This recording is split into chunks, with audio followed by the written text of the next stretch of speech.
Hello everyone, and welcome back to Morph of Dread. I imagine some of you are winding down for the night, while others might just be settling in after a long day. No matter where you are or what time it is, I'm thrilled to have you with me. If you enjoy the atmosphere here, please consider liking and subscribing. It helps me bring you more stories. Now, let's get you settled, relax your mind, and let's dive into tonight's story. There's a photograph from 1936 that most people have never seen. In it, thousands of ordinary people stand together in a town square. They're dressed in their Sunday best. Children sit on their fathers' shoulders. Women hold parasols against the afternoon sun. Everyone is smiling. They look like they're at a parade or a festival. But they're not. They're watching a man die. And what's most disturbing isn't what they're watching. It's how comfortable they look doing it. For most of human history, watching other people suffer wasn't hidden away. It was public. It was social. It was something entire communities did together, the way we now gather for fireworks or concerts. But there's a question that haunts historians and psychologists alike. One that reaches into the darkest corners of human behavior. How did regular people who loved their children and went to church and helped their neighbors, learn to not just tolerate watching suffering, but to actually enjoy it? The answer isn't simple, and it's far more disturbing than most of us want to believe. The conditioning didn't happen overnight. It happened slowly, across generations, through systems that were built so carefully that the people inside them never realized what was happening to their own minds. Let's go back to a time when none of this seemed strange at all. Let's go back to when it all seemed perfectly normal. In medieval Europe, daily life moved slowly. Most people never traveled more than 10 miles from where they were born. Your world was your village, your church, your market square.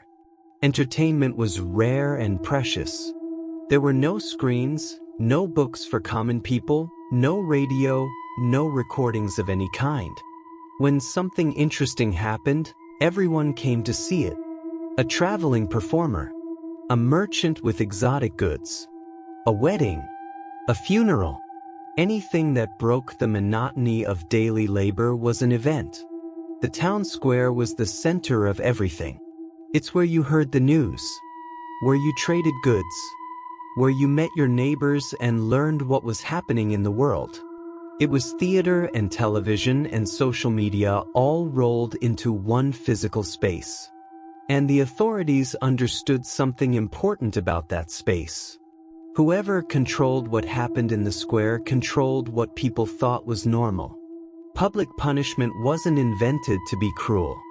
At least, that's not how it started. It was invented to be educational. The idea was simple. If you want to stop crime, make the consequences visible. Let everyone see what happens when you break the rules. Let them see it with their own eyes, not just hear about it. Make it real. Make it memorable. The scaffold, the stocks, the whipping post, these weren't just tools of punishment. They were tools of communication in a world where most people couldn't read. At first, these punishments were brief and relatively mild. A few hours in the stocks. A public shaming. The humiliation was the point, not the suffering. People would come to watch, yes, but the atmosphere was different than what it would become. There was discomfort in the crowd. Pity even. Because everyone understood that the person being punished was still a person. Still one of them. But then something started to shift. It began with small changes that nobody really questioned. The punishments started lasting a little longer. The stocks that once held someone for an hour now held them for a day. Then 2 days. The crimes that warranted public punishment expanded. It wasn't just serious offenses anymore. It was selling bread at the wrong weight, speaking disrespectfully to a church official, being accused of gossip or laziness. The list grew quietly, steadily. And as it grew, something else grew with it. The size of the crowds. Authorities noticed that people came to watch. Not reluctantly, but willingly. They brought their families. They made a day of it. And this gave the authorities an idea. If public punishment drew crowds, then bigger punishments would draw bigger crowds. And bigger crowds meant more control, more visibility, more power on display. So the punishments escalated, not because crime had gotten worse, but because the system had discovered something useful. It had discovered that suffering could be a show. The whipping post became a regular feature in market squares across Europe. At first, it was used sparingly, but by the 1500s, public whippings happened weekly in many towns. They were scheduled, announced in advance. The town crier would walk through the streets the day before, letting everyone know the time and place. And people would plan around it the way you might plan around a concert today. They'd finish their morning work early. They'd arrange to meet friends there. It became part of the rhythm of community life. Here's where psychology gets interesting and deeply uncomfortable. When something happens regularly, your brain starts to categorize it differently. The first time you see something shocking, your nervous system reacts with alarm. Your heart races. You feel distress. But the second time, the reaction is slightly less. The 10th time, even less. By the 100th time, something that once horrified you has become familiar. This isn't a moral failing. It's neurological. It's called habituation, and it happens to everyone whether they want it to or not. The people in those town squares weren't monsters. They were experiencing something their brains were designed to do, adapt to their environment. And their environment now included regular displays of human suffering. Each time they watched a whipping, their threshold for what felt shocking moved slightly. What once made them turn away now made them simply uncomfortable. What made them uncomfortable eventually became something they could watch without flinching. And what they could watch without flinching eventually became something that felt normal. But habituation alone doesn't explain enjoyment. To understand that, you have to understand the social layer that wrapped around these events. The authorities were smart about how they framed public punishment. They didn't present it as cruelty. They presented it as justice, as necessary, as protection for the community. The person on the scaffold wasn't being tortured. They were receiving what they deserved. They were an example, a warning, a lesson. This framing is crucial because it gives people permission to watch without guilt. You weren't witnessing something wrong. You were witnessing something right.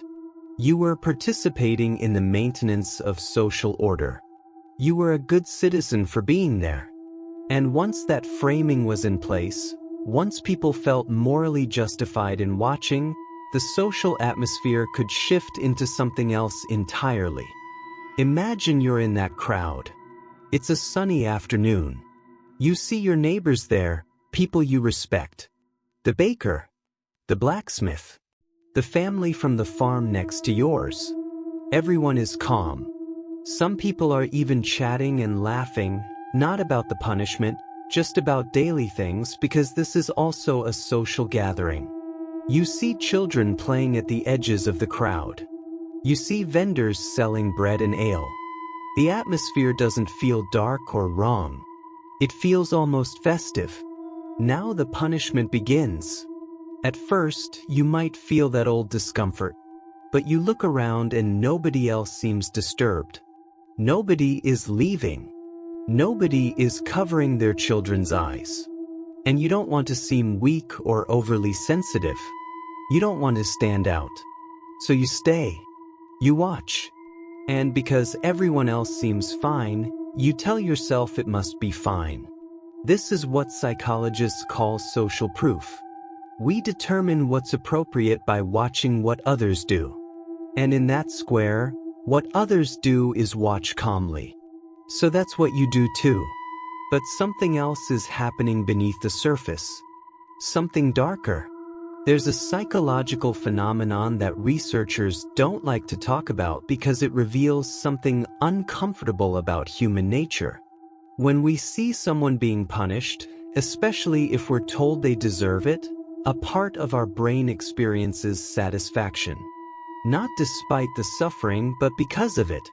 It's connected to our sense of fairness, our desire to see wrongdoing corrected. In small doses, in appropriate contexts, this feeling serves a social function. It reinforces rules and norms. But when it's activated repeatedly, when it's triggered in public spaces with crowds and social energy, when it becomes entertainment, that feeling can transform into something else. It can become a pleasure. And once people begin to associate those gatherings with pleasure, with social connection, with the satisfaction of seeing justice served, they start to want more of it. By the 1600s, executions had become the most attended public events in European cities. They outdrew religious festivals. They outdrew markets. Tens of thousands of people would gather for a major execution. In London, executions at Tyburn drew crowds estimated at 100,000 people. That's nearly half the city's population. Wooden grandstands were built so people could pay for better views. Vendors sold programs describing the crimes and the condemned. Pickpockets worked the crowds, an irony lost on no one, stealing from people who had come to watch thieves hang.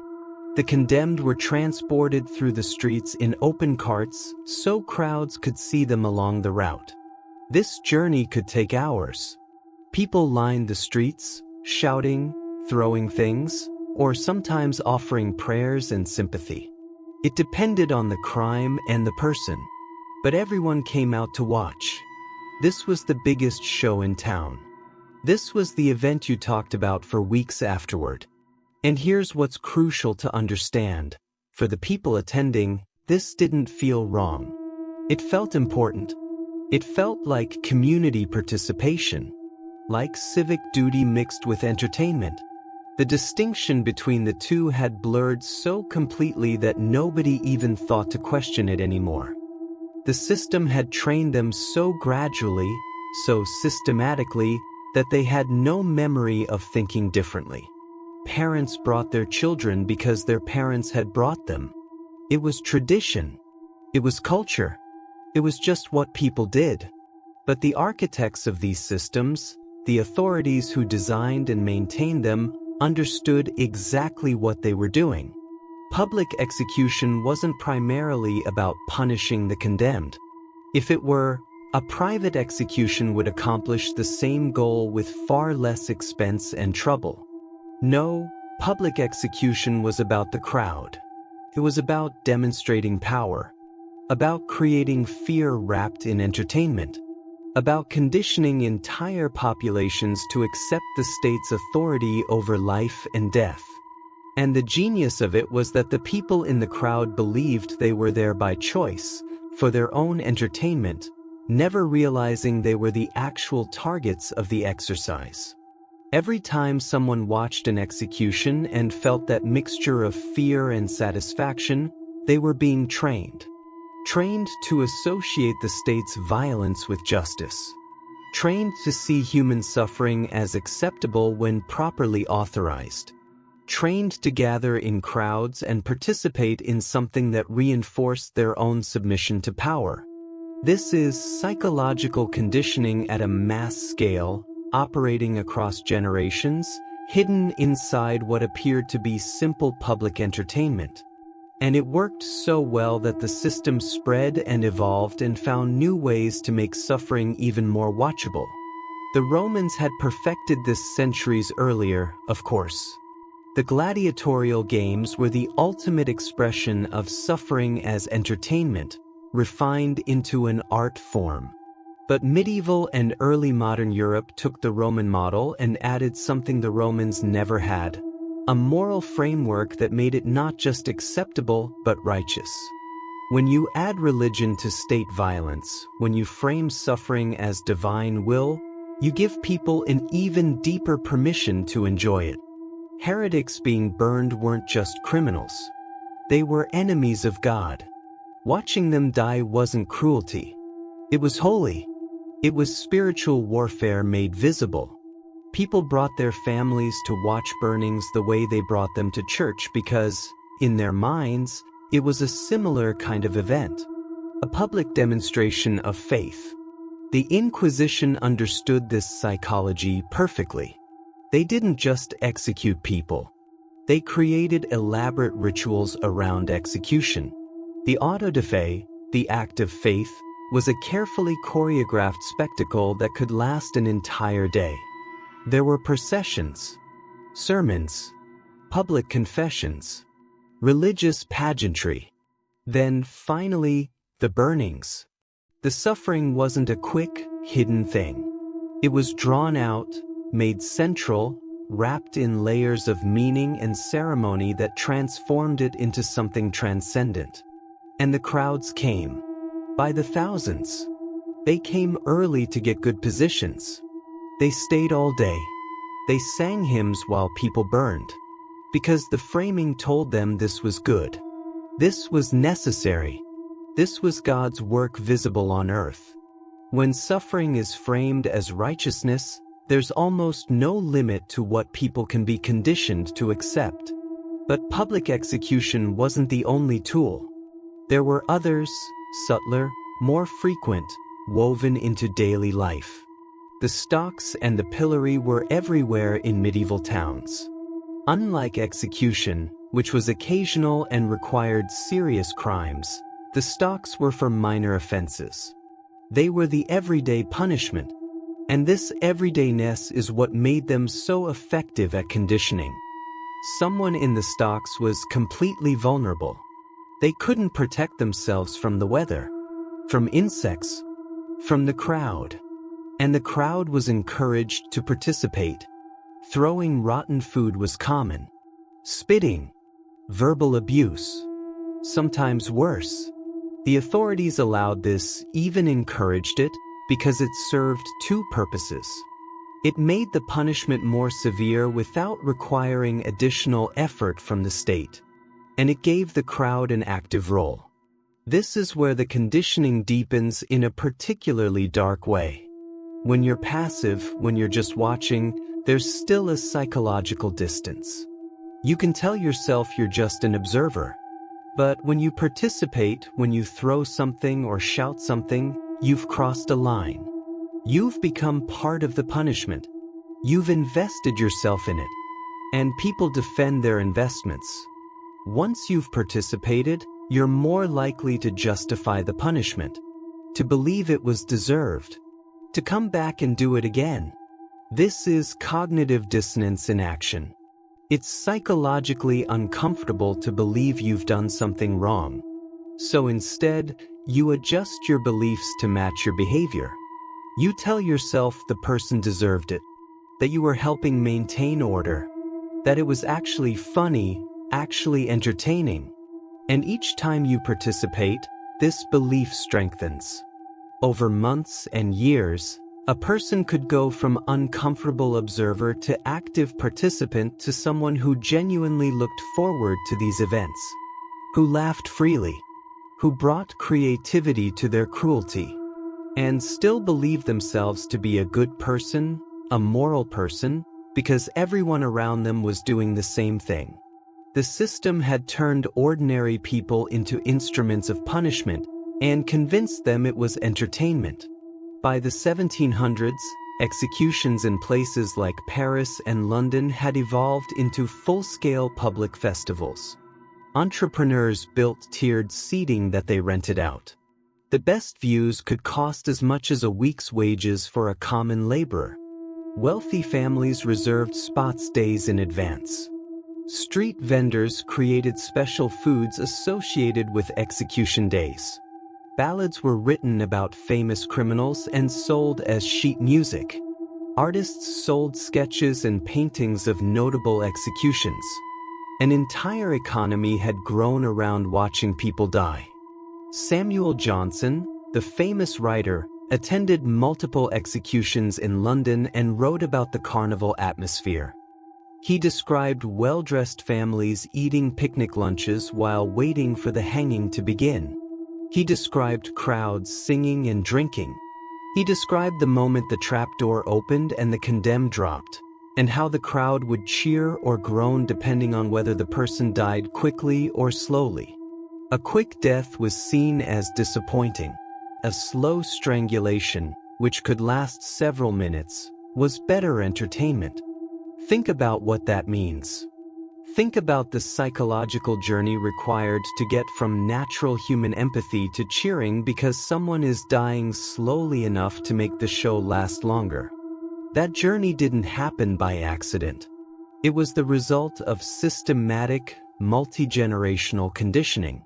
But here's what makes this entire history so disturbing for us today. It didn't end because people suddenly realized it was wrong. It ended because the ruling classes decided it was creating the wrong kind of crowd energy. By the late 1700s and early 1800s, authorities across Europe began to notice something problematic.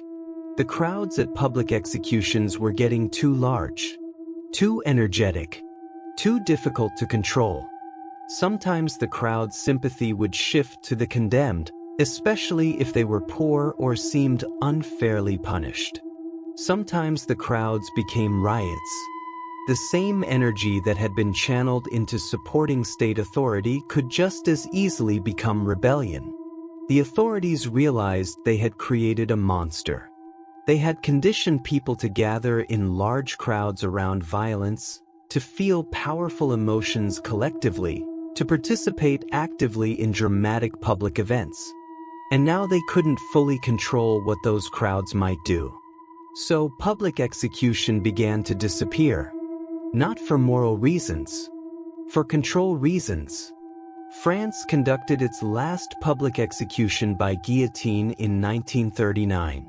17,000 people attended. Fights broke out in the crowd. The chaos was filmed and photographed. The government was embarrassed by how barbaric it looked to have thousands of modern French citizens fighting for position to watch a head get cut off. So they moved executions behind prison walls. England ended public hanging in 1868 for similar reasons. America followed gradually, state by state, through the early 1900s. But notice what happened. The executions didn't stop. They just moved out of sight. The state's violence continued. It just became private, hidden, sanitized. The conditioning that had taught people to accept state violence and call it justice, that conditioning remained. It just took new forms. And the human capacity to be conditioned to enjoy suffering, that didn't disappear either. It just found new outlets. During the Jim Crow era in America, thousands of people attended lynchings. They brought cameras. They took photographs, posing next to tortured bodies the way you might pose next to a monument on vacation. They made those photographs into postcards and mailed them to friends and family. Children attended. People smiled in the pictures. They dressed up for the occasion. This was the same conditioning, the same system, just transferred to a different context. The same psychological mechanisms that filled medieval town squares filled clearings in the American South. The same framing that called it justice. The same social permission to participate. The same gradual normalization that turned horror into entertainment into tradition. Psychologist Albert Bandura studied what he called moral disengagement, the process by which people disconnect their actions from their moral standards. He identified several mechanisms. Moral justification, where harmful actions are made personally and socially acceptable by portraying them as serving worthy purposes. Euphemistic labeling, where sanitized language makes harmful conduct seem less harmful. Advantageous comparison, where destructive behavior is made to seem righteous by comparing it to worse behavior. Every single one of these mechanisms was present in the systems that conditioned crowds to enjoy watching suffering. The punishment was justified as protecting the community. The language used was about justice and necessity and public order, not about torture and death. And the comparison was always to the crime, real or invented, that the suffering person had supposedly committed. These weren't medieval psychological tricks. These are fundamental features of human psychology, and they're just as operational today. We like to believe we're different, that we're more civilized, that we could never be conditioned the way those crowds were conditioned. But the mechanisms haven't changed. Only the contexts have. When we consume true crime entertainment, watching reenactments of murders and assaults, we tell ourselves it's educational. We're learning about psychology, about justice, about staying safe. The framing justifies the consumption of suffering. When we watch videos of people being publicly shamed on social media, of careers being destroyed, of real human beings being humiliated in front of millions, we tell ourselves they deserved it. They said something wrong, did something wrong. The framing, again, provides permission. When we scroll through footage of violence, of fights, of people in their worst moments, captured and spread for entertainment, we barely pause to question why we're watching. It's just content. It's just there. The platform showed it to us. Everyone else is watching too. The conditioning continues.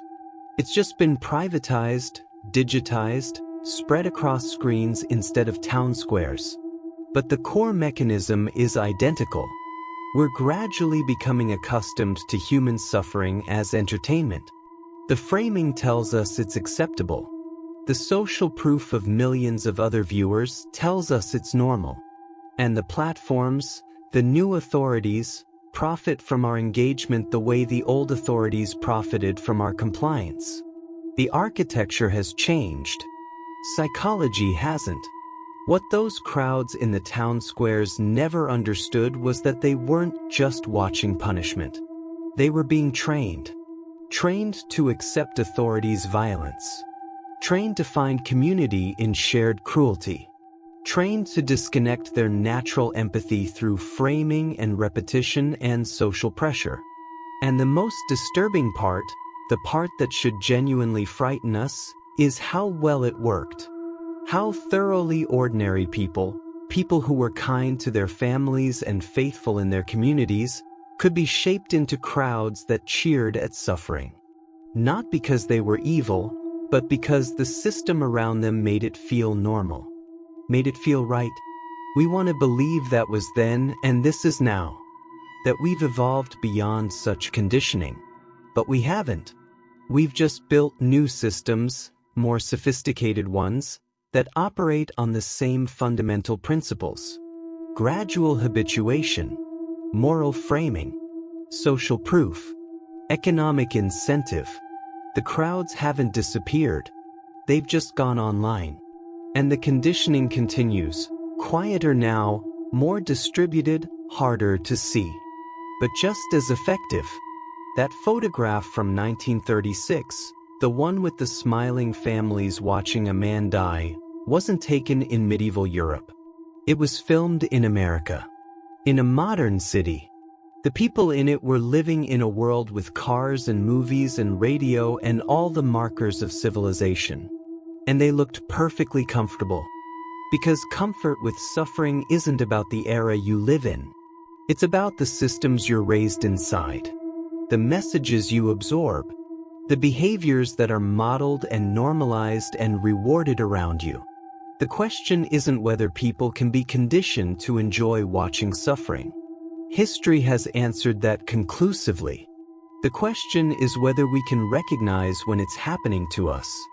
Whether we can see the systems we're inside while we're still inside them.